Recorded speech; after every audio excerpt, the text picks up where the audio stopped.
Bapak, Ibu, saudara-saudari, adik-adik, sahabat kenalan, anak-anak yang saya kasihi, mari kita renungkan bacaan Injil pada hari ini, Senin 11 Oktober 2021. Bacaan Injil diambil dari Lukas bab 11 ayat 29 sampai dengan 32. Rupanya dari dalam bacaan Injil hari ini ada kekecewaan dari Tuhan Yesus. Sehingga akhirnya Tuhan Yesus mengatakan, angkatan ini adalah angkatan yang jahat. Mereka menuntut suatu tanda, tetapi mereka tidak akan diberi tanda selain tanda Nabi Yunus.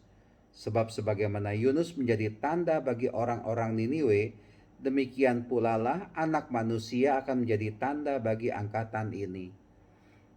Bapak, Ibu, saudara-saudari terkasih, saya juga tidak menuntut tanda kok dari Tuhan Yesus. Selama saya mengikuti Tuhan Yesus, saya tidak pernah mengatakan, Tuhan, kalau memang Kau ada, tunjukkanlah wujudmu, dirimu kepada saya. Tidak. Tapi Tuhan Yesus menunjukkan dirinya kepada saya lewat caranya Dia, lewat caranya Tuhan Yesus. Dan saya tidak menuntut Tuhan Yesus memperlihatkan wujudnya kepada saya. Tapi saya tetap percaya. Anda juga sama, kita juga sama. Kita tetap percaya. Meskipun kita katakanlah belum pernah melihat secara jelas siapakah itu, bagaimana wajah Tuhan Yesus. Yang penting saya beriman. Yang penting kita beriman. Yang penting kita ini tetap percaya kepada Tuhan Yesus. Dan tetap percaya bahwa Tuhan Yesus itulah sang penyelamat bagi saya. Yang saya percaya adalah, ya, dalam perjalanan hidup ini sebagai manusia kadang kita harus percaya, harus bisa melihat bahwa toh kematian itu akan datang kepada kita. Saya pun akan mengalami kematian, tetapi saya percaya akan kebangkitan. Tetapi saya percaya akan karya keselamatan dari Tuhan Yesus. Saya belum pernah melihat wujud Tuhan Yesus, tapi saya percaya keselamatan itu kepada saya, kepada Anda, kepada kita ada di dalam Tuhan Yesus. Itu saya percaya. Ya. Ya kan, kita belum mati, kita masih hidup. Tetap saya percaya kepada Tuhan Yesus. Selalu saya percaya, selalu saya berpegang kepada Tuhan Yesus. Ya. Meskipun juga kepada saya, kepada kita sekalian belum pernah katakanlah diperlihatkan surga itu seperti apa, kerajaan Allah itu seperti apa, tapi saya percaya kok. Saya percaya kerajaan Allah itu ada, dan kerajaan Allah itu nanti akan menjadi titik akhir finish hidup saya, hidup Anda, hidup kita, ya adalah kerajaan surga.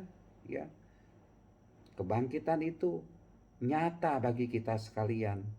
Penebusan, keselamatan, penyelamatan dari Tuhan Yesus kepada kita juga nyata kepada kita sekalian, ya. Dan saya tidak akan menuntut tanda yang lebih besar lagi dari Tuhan Yesus, ya. Yang penting saya percaya, kita percaya kepada Tuhan Yesus, itulah Dia yang menjadi pegangan dalam hidup ini, ya.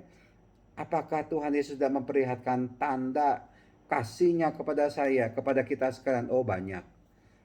Bukalah mata kita, bukalah hati kita, lihatlah segala pengalaman hidup kita. Di situ kita akan menemukan kasih Tuhan kepada kita. Itulah tanda nyata dari Tuhan Yesus, bahwa Tuhan Yesus itu ada. Bahwa kita mengalami kesembuhan dalam hidup ini, itulah tanda kasih dari Tuhan. Ketika kita berada dalam persimpangan hidup ini, bagaimana ini? Saya mau tetap percaya pada Tuhan Yesus atau saya mau meninggalkan Tuhan Yesus? Kalau saya percaya pada Tuhan Yesus, maka hidup saya begini saja. Kondisi saya begini saja. Tapi kalau saya melepaskan, meninggalkan Tuhan Yesus, maka ekonomi naik, kedudukan naik, pangkat naik, jabatan naik, harta akan melimpah. Tapi saya akhirnya memilih untuk tetap mengikuti Tuhan Yesus. Dan saya tetap bahagia dalam kesederhanaan. Itulah dia, saya pikir, tanda dari Tuhan Yesus yang nyata dalam hidup ini. Memang hidup saya ini bukanlah sebagai orang yang berkelimpahan dengan harta, berkelimpahan dengan uang. Tetapi saya tetap bahagia dalam hidup ini. Kalau saya mau pengen makan ini, saya bisa beli. Saya bukan berarti saya ini, tapi kita sekalian. Kalau saya menginginkan ya kesehatan, saya tetap sehat. Ya, rasa-rasanya kok penyakit itu ya jarang sekali datang kepada saya, kepada kita. Itulah dia. Saya pikir tanda-tanda di mana kita disayangi oleh Tuhan Yesus, diperhatikan oleh Tuhan Yesus. Dalam hidup ini kok keluarga saya akur, saya tetap bisa mencintai suami, mencintai istri. Dalam keluarga saya, kami sebagai orang tua sungguh bisa mencintai, mengasihi anak-anak, bertanggung jawab atas hidup pendidikan, pelajaran iman kepada anak-anak, dan anak-anak juga mencintai kami sebagai orang tua. Meskipun hidup kami sederhana, tapi kami dilimpahi oleh kebahagiaan. Dan itulah dia tanda yang nyata dari Tuhan Yesus. Tuhan Yesus itu ada. Dan kita tidak usah berteriak minta tanda, menuntut tanda dari Tuhan Yesus. Karena tanda itu sudah nyata sekali kita alami dalam hidup ini. Bukalah mata kita akan kasih Tuhan kepada kita sekalian. Tuhan memberkati kita semua. Amin.